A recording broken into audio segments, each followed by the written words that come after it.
I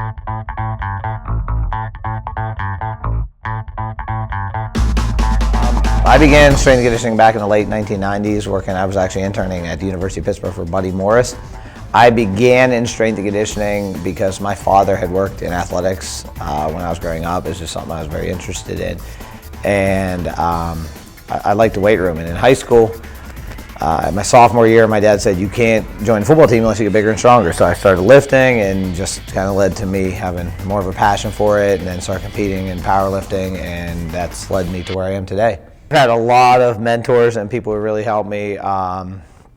Obviously, Buddy Morris, who I mentioned earlier, who's now the strength coach at the University of Buffalo, used to be at the University of Pittsburgh, was a huge influence on me as a strength coach. My father was a huge influence on what I do. But I also have guys like Dave Tate, who have just been mentors of mine, Harry Salco, who I truly believe is my long-lost older brother out in California, Cal Dietz at Minnesota. I've had interns who are now, in many ways, mentors of mine, guys like Kevin Argauer, who was a thrower here, who I talk to on a daily basis about strength and conditioning.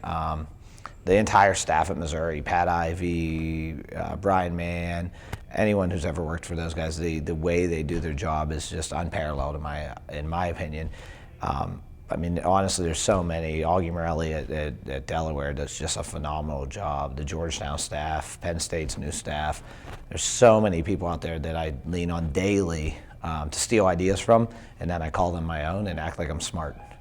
The ultimate philosophy we live and die on here is what I like to refer to as improvement through and of the human body. And what that basically means is, if I want to make an athlete better, I want to make them better knowing their body, understanding their body, make them better at the movements that we're trying to teach them in the room, which are in turn going to make them move better at the movement or sport, but also leaving a more intellectual athlete, someone who's a little smarter, has a better grasp of themselves, the world, a little more diverse, and a little different view than when they came in. It's probably a little different than a lot of strength coaches, but I truly believe the smarter you are, the better you'll be as an athlete. I talk to each coach, see what time they want, do my best to accommodate what they want, knowing that you can't please everyone all the time, and we do have to get a lot through. So a lot of times it'll be a shared room where we may have to get 2 women's soccer players in while the football group's in. One of the interesting things I think that we have in our culture here is, because of that, you see athletes from different sports pushing athletes from a different sport. So you may have a soccer player working out with a lacrosse player, working out with a football player, and they're going to be pushing each other, and they're going to see that the other athlete's committed to their sport. And I think it's kind of a neat thing that we have here. I think the biggest thing, I mentioned earlier, the strength staff at the University of Missouri. Pat Ivey, who's their associate AD for strength and conditioning, won Strength Coach of the Year award last week. And I texted him right after and said, congrats, Pat. No one is more deserving. And we talked for a little bit about it. And just the way he builds a team around him, I try to replicate that here. Now, obviously, I understand that at Missouri, they have 10, 12 full-time strength and conditioning coaches. We don't have a staff of that, but that's no reason why we can't build that same type of team. And I take a lot of pride in the people who work in my department, in the strength and conditioning department here at Robert Morris, and we try to build that same type of team. And we steal, how do they come together as a group? They are truly friends with each other. They respect each other. They ask questions of each other. And also always remembering the quote, a person doesn't care how much you know until they know how much you care. I truly believe that. And an athlete, when they walk through the doors, you're just the person in the weight room. They have to know that you care about them as a person. Talk to them about classes. And I think that's part of why I say read outside of strength and conditioning. I want to build the best strength and conditioning staff we can here and make our athletes better. Make them smarter, make them better athletes. But at the end of the day, coming into this, I got a text from a former field hockey player here who asked if she could use me as a reference. And that's what I like to see. I mean, that to me makes me feel we did the right things here. With most sports, the biggest thing you want to look at when you're looking at sports specificity is not necessarily movement pattern specificity. In other words, I'm not going to teach a soccer player how to kick a soccer ball. I'm going to make their legs stronger so they can kick a soccer ball. Where you're going to get specific sport by sport is going to be more energy system. So the easiest way to look at it is look at a soccer player to a lacrosse player to a football player. Soccer player, huge field, a lot of running, really going to be an aerobic sport. They need to be able to cover the field up and down, up and down. Whereas a lacrosse player, you have bigger breaks. It's still a large field, but they're not going to be up and down the field as much. So they're going to have to be a little bigger and stronger, maybe not quite as heavy on the aerobic side. And then you take a football player. Play averages about 7 seconds, and then they get a 40-second rest, 30-second rest, somewhere in that ballpark.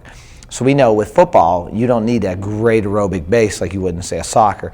So more so than movement, how we do our movement patterns is going to be how we treat the energy system. Do they have to be able to sprint? Do they have to be able to jog? Do they have to be able to change direction more often? And that's where you get the specificity sport by sport. And the biggest thing there is trying to understand the sport. Go watch the sport. There are a lot of sports we work with, and sitting down, watching the sport and saying, how does this sport move?